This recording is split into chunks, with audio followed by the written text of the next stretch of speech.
I'd like to briefly introduce our panel just by name, and then I'll have them each tell you a little bit about themselves. So right next to me, I have Jim Burke, and then Tomas Suros, and then Garrett Wagner, and then John Higgins. So I'd like you each to introduce yourselves. Thanks, Gail. So I am Jim Burke. I am a partner at Witham Smith & Brown. I'm Managing Director of Advisory Services and really overseeing technology initiatives for the firm as well as all of our clients. My name is Tomas Suros. I'm the Chief Solutions Architect for Abacus Next, specific to practice automation. And I work with firms to make sure that they're leveraging technology and finding efficiencies in their day-to-day practices. I'm Garrett Wagner. I work with firms to provide innovative solutions to their technology problems because technology is a challenge and we've got to use it and embrace it and work with it. I'm John Higgins with CPA Crossings. I'm a strategic technology advisor, and we focus on helping CPAs and CFOs to leverage technology. Excellent. So as you can see, we have an outstanding panel here, and they're ready to answer your questions as well, so don't hesitate to contact us during the day. So not all accountants are technology whizzes, even though we're all kind of being thrown into a role where we're being bombarded with lots of technology choices, both internally for our own firm and also for our clients. So, so what does it mean to be an accountant in today's day and age who is required to at least provide some sort of advice and leadership on technology? Well, Gail, I'll tell you, I view my firm, our CPA firm today, as a technology company. We are a technology company. We got to be on our game when it comes to technology. We have to deploy the best-of-breed technologies. Our clients are going to come to us to help guide them as they go down that technology path. So we need to be sure that we educate our partners and staff all around technology and technology best practices today. That's what it's all about. We have to be on our game. Yeah, that's a great point by Jim. We've really got to embrace that technology role and those technology solutions because there's not much we can do today when we go to work that doesn't involve technology in some fashion, from phones to emails to the tax software to the advisory role. Technology is everywhere, and we can't shy away from it anymore. We've really got to embrace it and understand it to allow us to have success going forward. And I would say that, in our profession, we're all about business information, and if you think about it, all information today is virtually based in technology. So we have to understand what are the tools out there and how do we integrate those into our businesses for our clients, for our firms, and so on. I'd also add maybe that from a security standpoint, the regulations and the high standards, the duty of care for data privacy and whatnot are also not only necessary now, but more and more so becoming, part of the risk that everyone understands in collaborating, sharing information, even storing important information for your clients. So accountants don't necessarily need to be technologists, but you do need to be aware and really leverage the very best in breed security practices currently. That's an excellent point, Gail. When you talk about, we don't need to be the experts in technology. A handful of us know technology. We deep dive on it all the time. But we just need to be well versed on what technology decisions are driving growth and growth factors within a firm. So we have to be able to talk intelligently about technology and where technology is heading. Okay, well, Tomas, you brought up the concept of storage, and I think when we talk about technology today, we're talking about cloud technology, which immediately makes you start thinking about storage and risk. And so what do accountants need to know and be doing in that area? So that's a good question. So the term cloud has been used for years now, and really the same term has been used to describe very different services, right? And can I just interrupt and say, Sure. Cloud, it's like it's in the sky, but the data's all on the ground. I don't know how they even came up with that. Okay. Right. I think the idea, cyberspace and the cloud really means that your data, right, and your programs are stored, are like hosted in a different facility, oftentimes data centers, wherever they may be within the United States or even around the world. So that's really the concept of the cloud, because you don't necessarily see the hardware that your data is stored on, right? But cloud can mean many different things. It can be an application, it can be just storage, it can be just backup, or it could be a full desktop, kind of client-server architecture that can be created and hosted in these virtual environments. So that's one of the kind of challenges that a lot of firms face, is the understanding, right? Is understanding the concepts, and then being able to either do your own research and determine how a cloud solution could benefit you? What are the risks involved with it? There's also the trade-off of giving your information to a hosted environment, trusting a vendor, the due diligence required in that. Those are a lot of the conversations that I have with clients, specifically with accountants who are really wanting to take advantage of the benefits, because there are clear advantages to moving your information to the cloud, but there are also risks. So understanding those is very, very important. And the good thing today, too, is there's a lot of people to partner with for those solutions. We don't have to try and do it ourselves in-house anymore. Because that's just the cybersecurity risks that exist today. It's just too much a risk for a CPA firm to say, I'm going to do this, I'm going to build my own cloud here. It's too risky, there's too much exposure. Partner with somebody that knows what they're doing, that has all those avenues covered, is a big key factor. Like you said, Jim, we don't have to be the experts in everything. We have to be knowledgeable, and that's one of the pieces with security of relying on other people to help us. Because there's nothing worse than having all of our clients' data exposed because we tried to build our own cloud internally that wasn't really secure, wasn't safe. It was relying on one person to make it work, not a team and a robust data center. Right, just like CPA firms today, we're all going to the cloud, right? Our clients are coming to us, asking us for our help and our guidance in taking them to the cloud. My easy way I explain it, what is the cloud? It's just when you take that infrastructure that programs the applications, the data, and you take it outside your bricks and mortar and you put it someplace, because there are so many different flavors of the cloud today. And so our clients rely on us to help them make that transition to the cloud. They see us as having gone through that, and now they're relying upon us to do it. Again, with security and privacy, probably as the number one driving factor in that migration out to the cloud. I think Jim makes a good point that, as you get into this area as accountants, as you want to get more involved in technology, that anything you can do to apply these concepts and tools yourself in your organization, to have that experience, go through the school of hard knocks, that's going to make you more confident when talking with clients, and then building a network of folks like the people at this table that you can call on. Call Tomas when you need some help with developing a more secure model based in the cloud, rather than try to figure it all yourself. It's just not practical to do that. But these are the great things that our clients really care about and have that flavor for. They need their help. They need our help with these cloud solutions, with their technology, and it allows us to be much more advisory than just coming to us and saying, I need my tax return done in March. Okay, great, I can do that. Now what about these problems? Oh yeah, I need to put a sales system, a point of sale, a ticketing system, invoice, all those things that can change a client's life dramatically, and we can help them with that.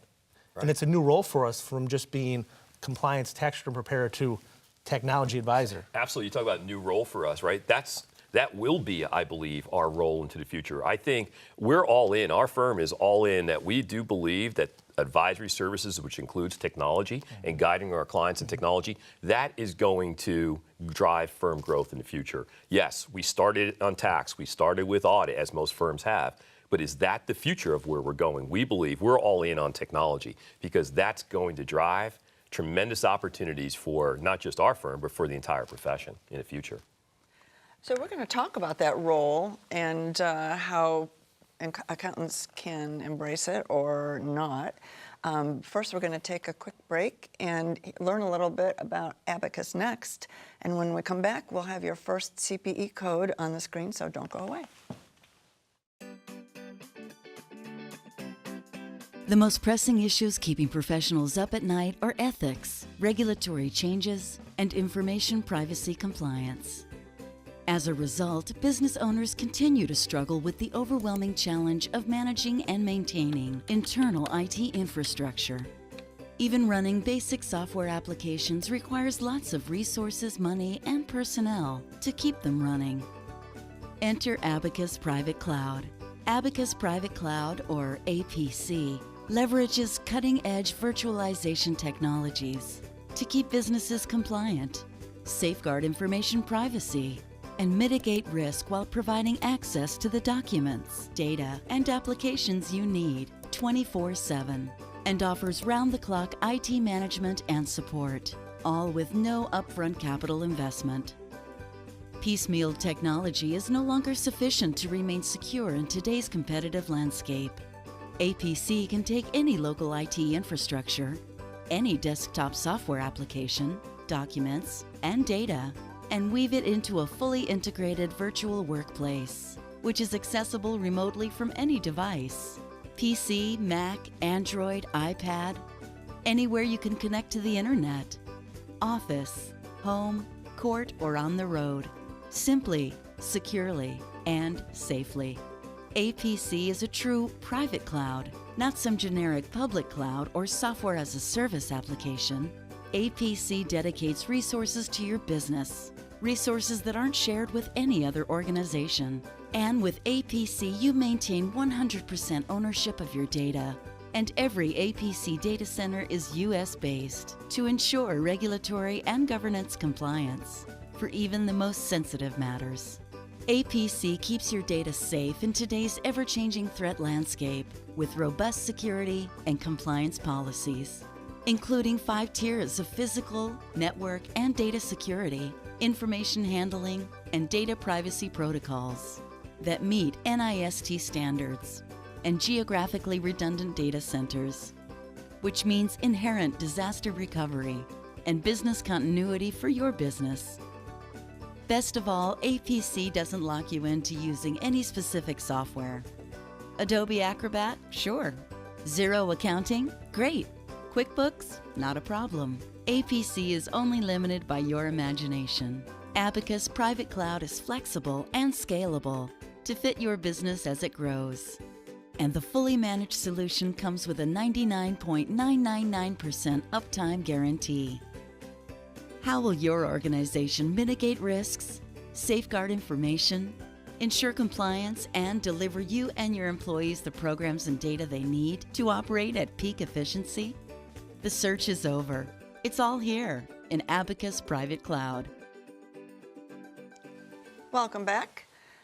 We are going to post the first CPE code for this session on your screen, so be sure to write this down so that you have a record of it when you need to request CPE for this session at the end of the day after you've been here for 10 hours. So we would like to talk a little bit more in depth about what accountants need to know if they want to take on the role of being a technology advisor, and kind of starting from ground zero. Where do they start? So I think reach out, right? Reach out to, there's so many different channels. You have state societies that put on technology conferences. You have the AI CPA, you have organizations. But then think out of the box. Think outside of the profession. Because so many of the technologies that we see are starting to drive our profession are really some of the technologies that are global. You talk about Microsoft, you talk about Google, you talk about Apple. You talk about a lot of those technologies slowly influencing our profession. And so just really getting up to speed on what's happening in all those spaces. I'd actually reach out to individuals like ourselves as well. Like something we do with at Abacus Next is do technology assessments for clients, for individuals who come to us as someone in the space. We're able to meet up very quickly, give that client a clear understanding of what their current infrastructure is, and then provide options, discuss, where they may want to go. But I mean, to the point is, you're not on your own. There are vendors, there are institutions, there are organizations, entities that have the information. Yeah. Now, it is sometimes a moving target because technology develops over time, but at any point, you can reach out and truly get an assessment, whether it's security-based, technology-based, or even goal-based. These are what we want to do. These are avenues we want to explore. Getting that information from experts is something that you can do via checklists or these assessments that oftentimes are available to you. You just need to go and have them performed.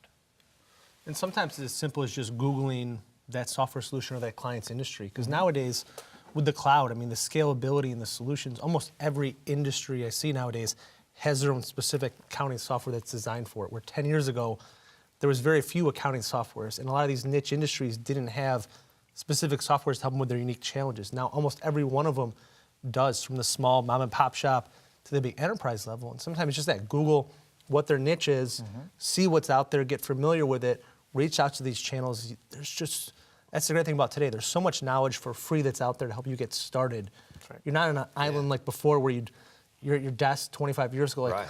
I need a solution. I don't know what to do. Like, right. I go down to the firm library, and if we don't have it, I go get this big book of books that I can order from, and I spend a couple hours flipping through. Now you just pick up your phone, Google point of sale system for a manufacturer, point of sale for a landscaper. That's right. You don't have to be an expert at it, right? No. You don't have to be an expert, but you could be just bring yourself up to speed on that technology. And once you've helped your client or clients migrate on specific technologies, you don't have to be that expert. They're just looking for guidance, right, in their professional. So you can help them down that pathway. Yeah, and then if you do a couple in one industry, then you can become an expert in that niche. And then, okay, I'm the expert at, like I know some people now that are the expert at like microbreweries across the U.S. Like they know those software packages, that industry, and they're a very small boutique firm, and that's what they do remotely. And right, and they have a lot of practices have grown tremendously and been very successful by focusing on those specific type verticals. Yeah. And technology has a lot to do with that entire yeah, because process. 10 years ago you couldn't do that. You couldn't provide services to that vertical. There were no tools to do it. That's right. I think when you talk about how to get started in technology, you got to, first of all, think about what's your passion. What do you like to do? Because there's so many different ways in which you can get involved with information technology, and also where you are in your career. I think of my own career over the past 30 years, I kind of put it in trimesters. Like my first trimester was all about hardware, deploying network systems and entry-level software systems. The second trimester was more about business processes.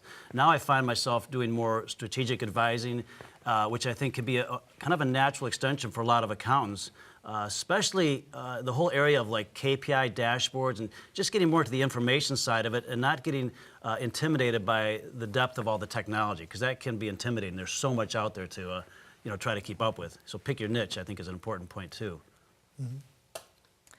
All right, we'll talk about some more examples in a second, but we'd like to survey our audience briefly and get a little bit of audience participation. So to fill out the survey, and the survey question is just very simple, is your firm working, would you say your firm is working in the cloud? And I don't mean like just you go check your bank balance, but are you actually functioning in the cloud? And to get to our survey, you can do this on your phone, so you don't have to go away from your screen watching us.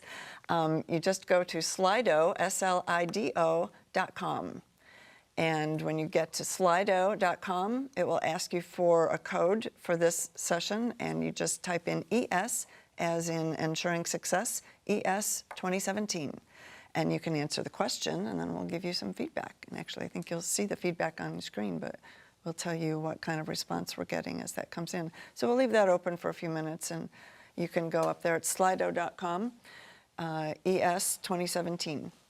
So what are some other examples of specific steps accountants can take to really help themselves be more proactive in becoming technology advisors to their clients?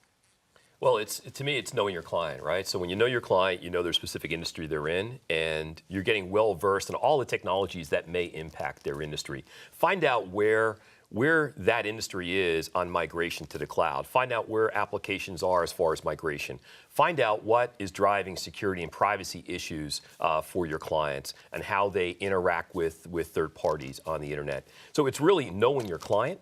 And I think knowing your clients, knowing your client base helps you in driving technology and technology decisions for your clients.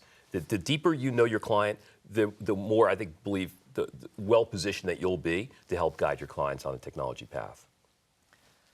Nothing I would add to that. I think that's absolutely the starting point. It's a necessity. Something else that we found to be effective is when you select technology, or when you've leveraged expertise for security, let's say, or for cloud, as you adopt these new technologies, create consistent policies, written policies as to best practices, how to use this, who has access and when. That is something you can then share with your clients. These policies, when you're, let's say we're collaborating, oftentimes there's secure collaborative spaces in the cloud, the ability to share that information, give access to your clients, and then as part of that, give them, this is our understanding based on the experts that we've worked with, on how to use the tools that we'll use together, how we use the tools. Sometimes, not only do you gain that information internally, but then that also, especially with written policies, set procedures, are things that you can share with your client. It's a nice way of spreading that type of information. Ideally, first within the firm, we know exactly how we do things, how we don't do things, or how we restrict things from being done, and then sharing that information.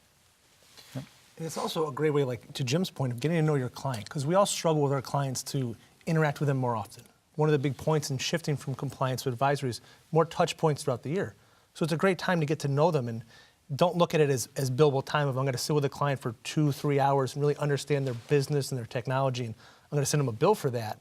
But it's an introduction to learn more about them and have more meetings and discuss what's their challenges and opportunities and problems, because technology touches all of us. And it's that great gateway into, it'll allow you to provide more services to the client. It's not billable time now. It's going to set you up to be much more advisory going forward. And I think you guys at Witham are a great pillar for that. You'll be able to shift from doing your compliance work to your advisor work, but you've got to invest that time to really know them and not just, sometimes you ask a CPA, what does this client do? I don't know. I reviewed their tax return for the past 10 years. I can't tell you Get to know your what they clients. do. Yeah. I know their name, Yeah. and I know how it flows through, and I maximize their tax situation, but I can't tell you what they do from making a widget to being a law firm. They're just a name and a number, so get to know them. And I think just as important as getting to know your clients is that as a starting point to really build a network of professionals that you can call on. And you can attend conferences like this and webinars and other events, and you've got panels of speakers with their contact information. And then you can be the facilitator with your clients. So you don't have to really know anything but people. And so if I have a need, I think Jim can help me. I'll call Jim. He might not be the person to provide the solution, but you can believe that Jim's probably got 100 people he can refer me to. And that's how you can kind of build your network to start out with. And then you just be the facilitator. And then as you do that, you're going to learn, hey, this is an area that really interests me, and maybe that's where I want to take a deeper dive and get more involved in at a personal level. And I think start collaborating using technologies with your clients. Show them the way. A good example is if you're going from a legacy practice to a more contemporary practice, maybe you used to mail tax returns to your clients. Maybe now start thinking about a portal or a secure portal. And as you start to deliver and collaborate with your clients using those technologies, tell your clients you'd like them to collaborate with you the same way, bi-directional. Start sending me your information securely and privately, and start to explain that. So I think, my staff, we introduce our clients to a lot of technologies and help to show them that pathway. And I think once they start to see that, it'll start to click, they'll start to get it. Excellent points, and I appreciate the point you made, John, about going to conferences and seeking out experts. One of the questions we had come in from the audience was, how do you find an IT expert who can help you if you don't have the expertise yourself? And I think conferences is a great place to start. Not only listening to speakers like these, but also just even networking at the conference or going to the exhibit halls and seeing who's working there. And all of those companies are generally tech companies and can usually guide you. And Gail, I think it's a blend. Yes, I think you need to go to the live conferences from time to time because of the fact you're exposed to so many individuals, and you see all the vendors in the vendor rooms, and you get to see all those new emerging technologies that are best of breed touching our space. But more importantly, I think you got to keep touching it. I think the webinars are a great way to just keep up to speed. Short blasts, 1-hour blasts on technology, understanding technology, that keeps you connected throughout the entire year. Yeah, because we can't be all things to all people, and that's one of the big shifts we got to go through right now. Is we have to be okay saying, okay, I can't do this for my client, but I know someone else that can, and I'm going to introduce them. Versus the old school mentality is I'm going to try and do it myself, and while somebody else might charge $5,000, I ended up charging them $10,000, and I did half as good of a job, and it doesn't work out for anybody. You invest all that time and deliver a subpar product to your client. Be okay as a firm outsourcing that you can't do everything. Know what you do. And if you can't do it, there's so many great resources everywhere. To that point, here's a great example. We're not experts in our firm at everything in technology. We bring experts in, and we'll engage them to help our clients. And at the same time, what I do is I have some of our younger professionals trail those experts and learn what those experts are doing. So over time, we develop those skill sets to be in a better position to serve our clients. So I love that model where someone is a true expert, bring them in, allow them to help you service your clients. You look like a superhero to your clients, and at the same time, now your staff are learning from them, and maybe someday they'll be able to take that initiative to the next level. And I would think they're listening to the questions that the clients have too. Absolutely. Learning from that. Yep. Yep.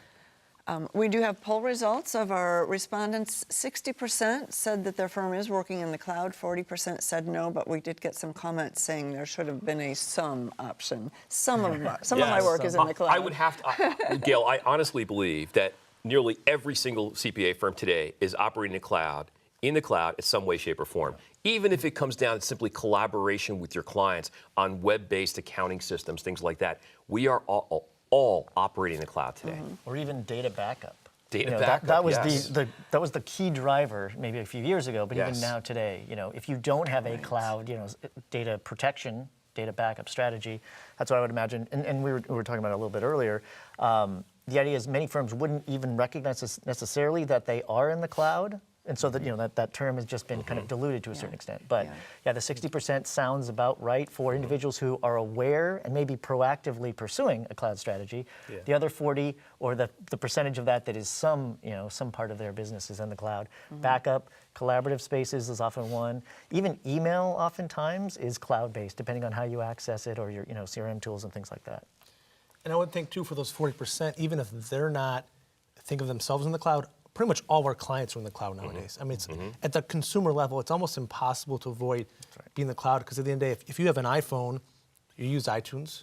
You most likely use iTunes backup, and therefore you're in the cloud. In the You are cloud, now in the cloud. 100%, and you might not know it. So our clients are, and that drags us into it, that shift in the consumerization of IT has really forced us to say, everybody else is, we can't hide, because we see that nowadays, even with technology, you mentioned secure sending stuff from the clients. Clients are more and more texting sensitive information over, which is not good for anybody. The texting the W-2, the texting the pay stub, the texting the information, it's not the most secure way.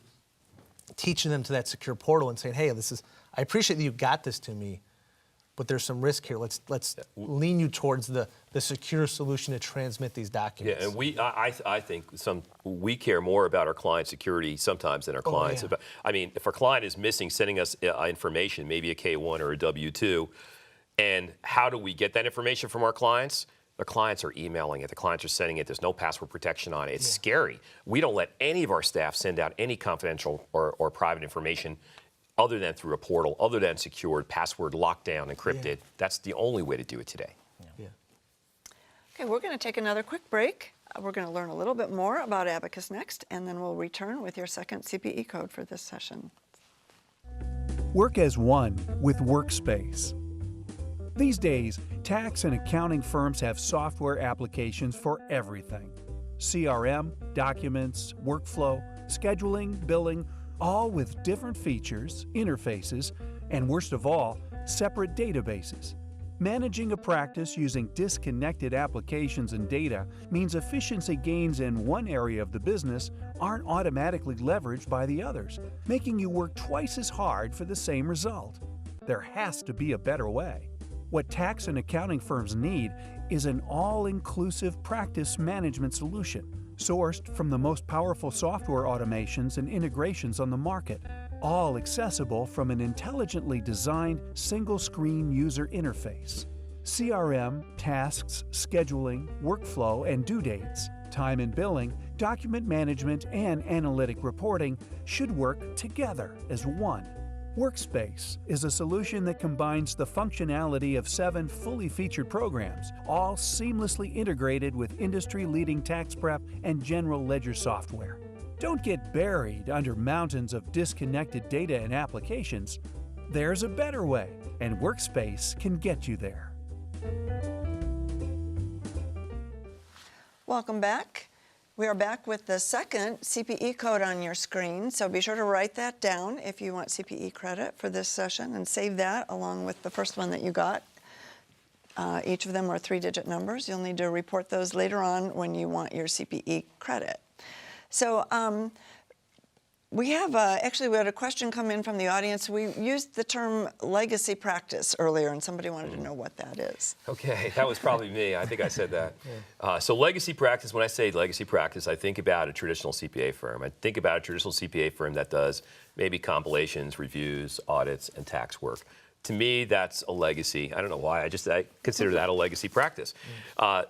Contemporary practices that are today, if I were starting my own practice today, I would be 100% in the cloud, right? So I think it's a practice today is looking at the future. A practice is migrating from traditional services, as we all know what they are, tax and attest, to non-traditional services. Technology consulting, cybersecurity consulting, data analysis, merger and acquisition consulting, all types of other CFO transformation services, outsourced bookkeeping, client advisory services. That's the firm of the future, I do believe. So again, we still have to prepare tax returns. There's still a need for financial statements, but again, it's a changing profession. So getting away from that legacy, that's how I define the legacy. Okay. And we've moved past that initial phase. It's not just we're in the early adopter phase. There's many firms that are already there. So it's Yes. if you're sitting back at your firm being like, ooh, I don't want to be an early adopter. You're not an early adopter. We've passed that early adopter phase. We're now in the mainstream phase where if you're just doing tax returns, audits, reviews, comps, you're in that trailing 25% in the past, and you're probably having a very hard time attracting people to your firm, especially because other firms are being much more dynamic. So don't feel like this is this big cutting edge thing we're talking about. It's really the middle of the road CPA firm today has to do more than just tax returns and audits. They've got to be in that advisory space. There are a significant number of firms today that are totally out of the traditional legacy type space. They are super successful. They've created niches for themselves. And we know those individuals that are running those firms have become very successful. The bigger firms, the regional firms, the national firms, are now pushing more of their revenue is being generated by these non-traditional services. Mm-hmm. And I'll jump in on that. So a lot of the firms that I work with are coming to our private cloud infrastructure because they need to be more nimble. And there's a specialization that is happening where a distributed workforce or experts, consultants, the individuals who have the the expertise and the information to share are not necessarily or don't need to be in one location anymore. So there's a nice way to be able to kind of have or grow your business, let's say, add different services and things like that by leveraging technology to make sure that you have all the collaboration tools, you do have security, you are sharing data and information as you need to, but how that is performed, you can leverage technology to not be restricted to a single location or even a single hardware device, right? It gives you a lot of flexibility, and I think a lot of accounting firms are taking advantage of that. Tomas is right on target. Technology, the whole subject of this session, is driving the growth in those non-legacy areas, right? In client advisory and all those other areas where we're talking about growing the practice, technology is the root for all of that. And I think a point to add to that is if you're a firm that's predominantly a legacy type firm, as Jim explained it, one of your motivators for starting down the path to non-traditional services is to retain your staff. Because the younger staff, they're looking around, they know what's going on, they know what the world they went to school in, and they won't stick around. They'll go start their own practices if they don't see a path in your firm to move towards that model. So keep that as a motivator too. And that's a great tool for those younger millennial staff technology is so much a part of what they do. Technology is just ingrained in all aspects of their life from a young age, and they trust it and they get it. And that's a great initiative to let them kind of own and say, okay, you're a young staff or you're now a manager, you're in your early 30s, you own this technology piece. Allow us to make this shift. Right. You take responsibility for it because you're going to get it and understand it at a level that 6-year-old partner is not going to get and feel comfortable with. So leverage that young staff. You'll get them to stick around if you give them that path to go along, and they're going to love it. Yeah, not only just leverage it, but let them drive it. Yeah. If you got a great number of talented young professionals in your firm, let them be champions for certain initiatives in the firm. Client accounting services, you know what? Appoint one young professional to run with that, and let's see how they do. Let them be champions for taking the firm to the next level. Yeah. And the best thing that can happen of that, and I've heard this from some people who have done this, of okay, this new initiative, this new drive for technology, they got a new client, and guess what?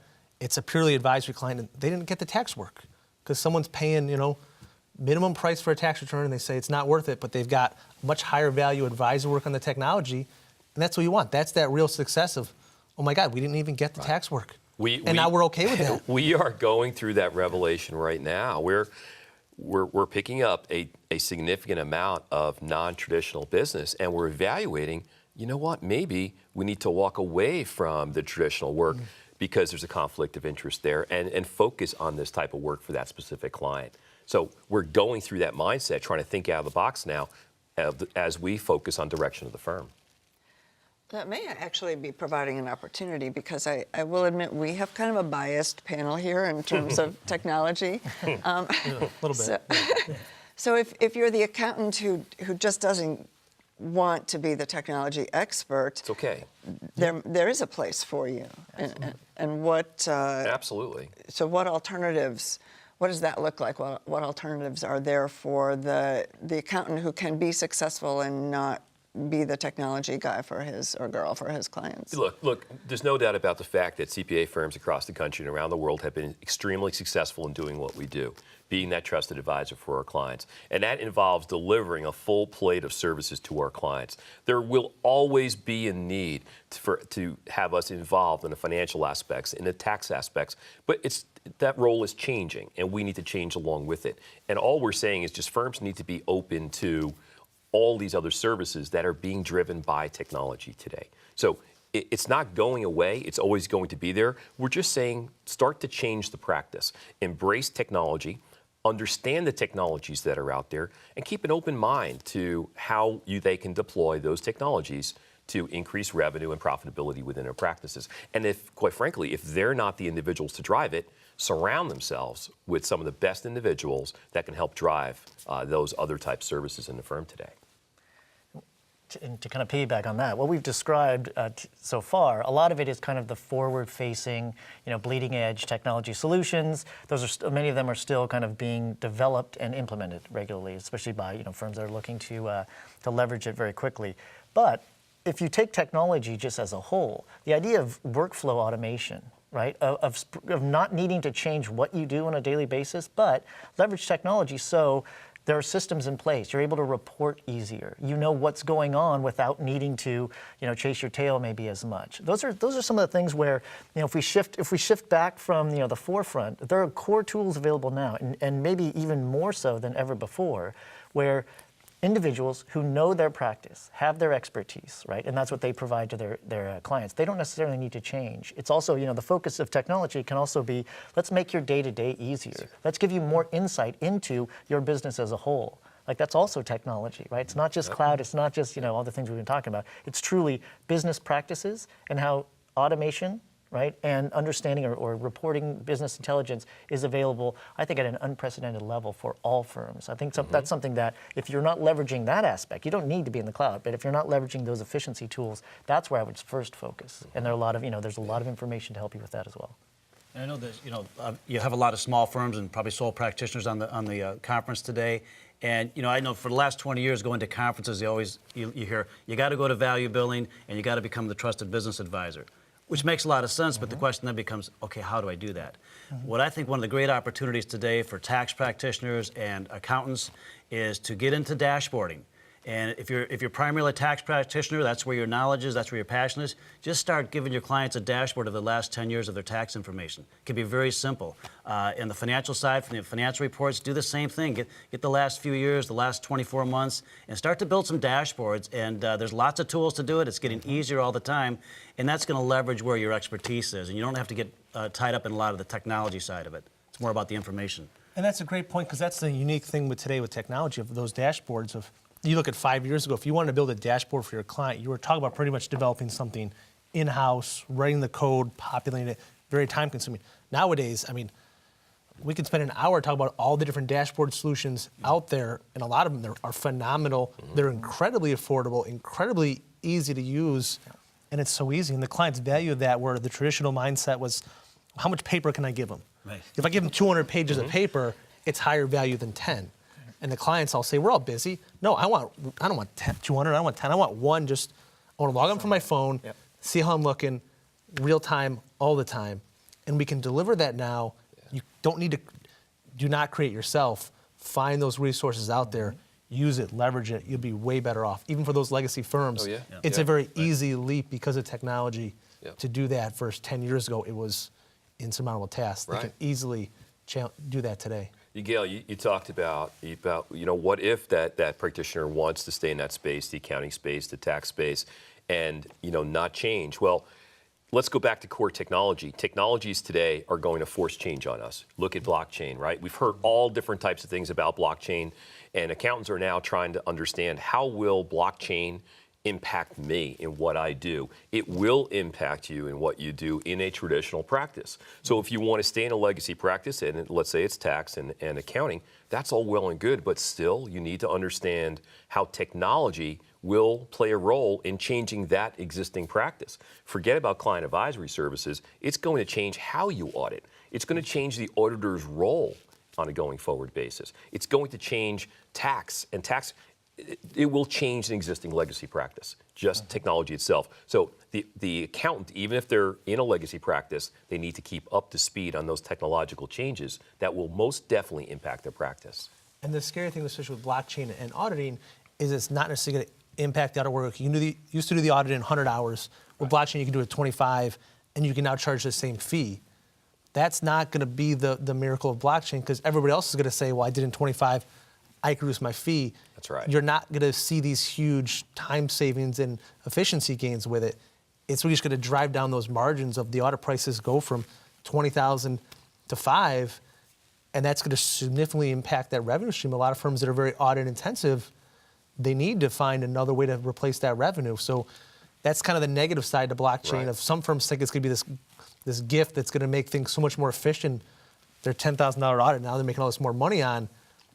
You might for the first couple years, but that's not going to last. Understand technology. So the practitioner needs to understand technology, the impact it's going to have on the practice, and then look for opportunities in technology to take their practice to the next level.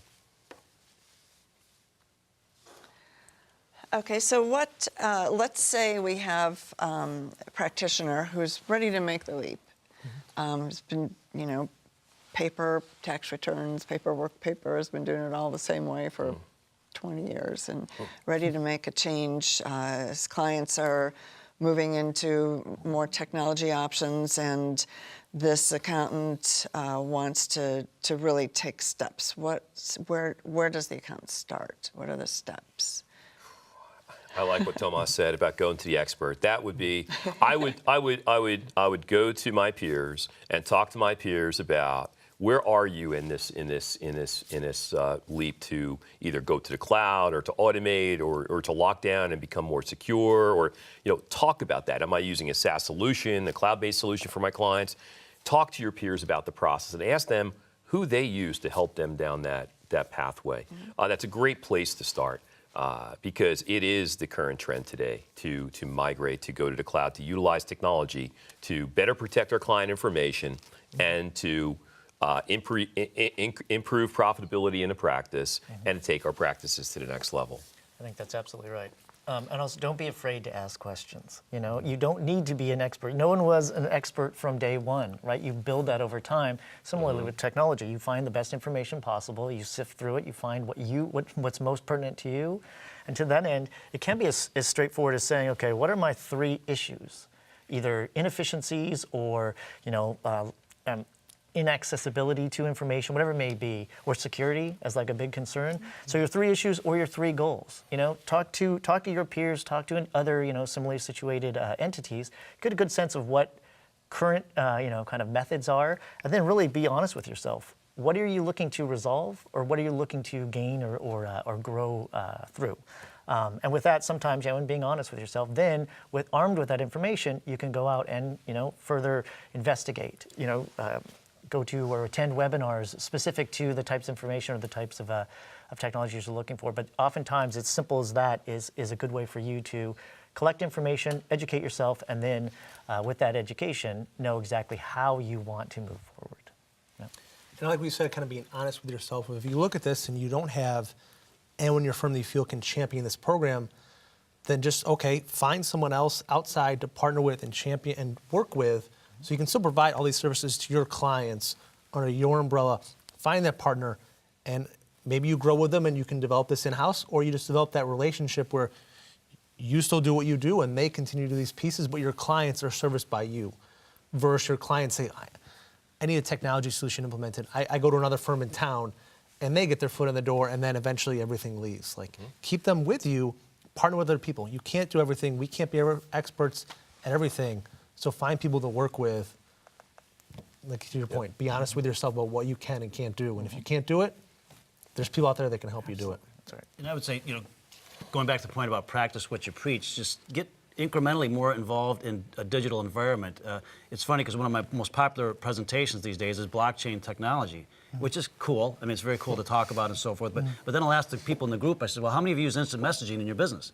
it might be 5%. You know, so instant messaging is low-hanging fruit. Just start getting used to that. Online meetings, get an electronic signature program for sending out your engagement letters and things like that. And the more you do those things, it just starts to become part of your life cycle, and you just get more comfortable with it and move on further out into the accounting systems and the ERP systems, and however far you want to go with it. But start with the simple stuff.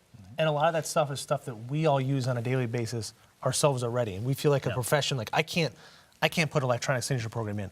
That's impossible. Well, your clients are already doing it because other vendors and other industries already say the only way you can sign this, like for my insurance company, the only way I can do stuff is electronic signature. They don't. They don't give me an option. They send me an email and say, please sign here. Correct. There's nothing at the bottom that says, if you can't sign here, reply and I'll mail this to you. So they've already paved that path for us. We're already doing it ourselves on our cell phones. Just embrace it inside your four walls. Yeah, we could be so much more effective and efficient at servicing our clients by embracing a lot of these new technology trends that have appeared over the last few years. Definitely to help take our clients, create awareness, and let that drive our collaborative efforts with our clients. Okay, we've got some questions coming in from the audience, but before we get to those, we're going to have one more brief word from Abacus next, and then the third CPE code will be revealed. So we'll be back in just about 30 seconds. Hi, I'm Sarah Linder, and my firm is Sarah A. Linder CPA Limited. I'm a full-service accounting firm in Lake Elmo, Minnesota, and I use Results as my CRM software. I need it all day long, every day. My favorite feature is the project list. I type in all my projects, when they arrive, when they're due, who they're for. There's some notes. I can attach stuff. I can follow up, and I can cross them off when they're done. We're back, and we are showing you the third CPE code for this session on the screen, 3-digit code, so write that down. You'll need that in conjunction with the other two you already got in order to claim CPE credit for this session. So we have some questions from the audience, and I'm going to start with, I think, the easy one first, which is if you and your client disagree about what kind of technology to use, how do you resolve that? Disagree. So I'd have a great, healthy debate with my client, find out why they want to use a certain technology. I'd give my input. But prior to having that discussion, I would immerse myself in that industry. I would understand what technologies do my clients' competitors use. And when I come armed with that information, I would want to know why my client wants to do something that may be so different from the norm. And it's not a bad thing. Maybe they're thinking out of the box, but I would just want to understand their perspective. I would never push technology or my technology solutions or my beliefs on a client when they're moving to technology. I'd be open to hearing and understanding them, but at the same time, I'd want to know where their industry is currently at and what their competitors use, because, quite frankly, that could help really drive my decision. I'd have a hard line at security and risk. And that's probably not what we're talking about, but that would be a deal breaker. Aside from that, really, I think our job is to provide options and be persuasive. Prioritize them. Let the client know this is the reason we've selected this. And then if they continue to to resist or have an issue with it or not be comfortable with it, well then ultimately that's a decision for the client really. But you need to have your hard lines, and then aside from that, it's just best options. Okay. All right. Okay, we have a couple people asking if we can provide some quick examples of dashboard softwares or dashboard apps, or does it just depend on the? One of the opportunities you have today is Microsoft is really doing a lot in this area with their business intelligence toolkit. You've got Power BI and you have Power Pivot and Excel. And so that's a nice platform because it's kind of incremental. Everybody I share on the webinar is using Excel to one degree or another. Many are building pivot tables. And so you can just kind of learn about Power Pivot for a little bit more advanced data modeling, data analysis, and then the Power BI, which allows you to create the visual dashboards and present those via the cloud. So you can set up a nice little practice inside of an accounting firm to be the dashboard maker for your clients and publish those to the cloud. That would be one solution. Power BI, very intuitive, very easy to use. I would challenge anyone watching this webinar, go use, test it out. We're all around the Microsoft Office suite of products in our firms today. It's a piece of cake, and you'll be delivering really great visual dashboards to your clients in a matter of minutes. A matter of minutes. Super. Okay, one person just wrote in a comment, said that he or she told clients that that their firm uses, the members of their firm use cloud technology at home, and that seemed to put their clients' minds at rest, that it's not just something they're doing to their clients, but they actually embrace this in their day-to-day They lives. live it. So, We yeah. all live it, right? We all live it Exactly. with photos and pictures and storage. Sure, We absolutely. don't really have a choice anymore. I mean, Right. you know, we're not buying big computers with hard drives, and we're not backing stuff up at our Where do you homes. store pictures today? Right. Yeah, Right. Google Photos. Like, Google that's where I store my Photos, pictures. exactly. Like, Is OneDrive, Dropbox, or Google Drive safe and secure to use? That is a loaded question. It is a loaded question. yes and no. Yes and no is the best answer, You know, right? right. Encryption is required, and really understanding those services are great because they offer a great deal of storage, right? And sometimes it's free, other times it's bundled with other services, something like that. But understanding where your data is, who has access to it, who supports it, right? And if you ever need to or ever want to leave one of those services, what's the protocol for doing that to ensure that there aren't additional copies out in the on the Even for in the some of internet. them, what are they going to do with that? Some have things that are in there that they're going to mine and analyze that data or look at it. advertising purposes, You right? know, for different purposes. And your purpose as a CPA firm isn't to store your client's data in the cloud so that some other third party can scan through it for advertising purposes and get to it. Ours is truly 100% secure, non-accessed by the hosted provider. So that's the biggest yes and no with those Google and Dropbox and Microsoft ones. The other thing I would add is for a lot of practitioners, it's more secure than what they have now because there's a lot of unencrypted servers out there in the marketplace. But there's levels of security. I mean, if you go to Tomas Abacus Next, I mean, they're a much more secure environment. I'd feel more comfortable there. But even the Google Drives and such, I think for a lot of firms is more security than what they have now. Yeah, but to that point, if I'm running a CPA practice today, I'm not choosing a free storage solution for my practice or to collaborate with my clients. You stay away. You want an enterprise version, enterprise level, because it's coupling up with additional security, controls, Management, maintenance, being able to control file deletion, things like that. Stay away from the free solutions. Yeah, good point. Yeah. I agree. Okay. And one other question to an anonymous person who posted a question saying he or she was having trouble entering CPE codes. If you have any problems with CPE codes, just contact us at info@ensuringsuccess.com and we can help you figure out the problem. Okay, so we've got one last question, which probably needs an hour or two to answer, but we're going to give you a minute.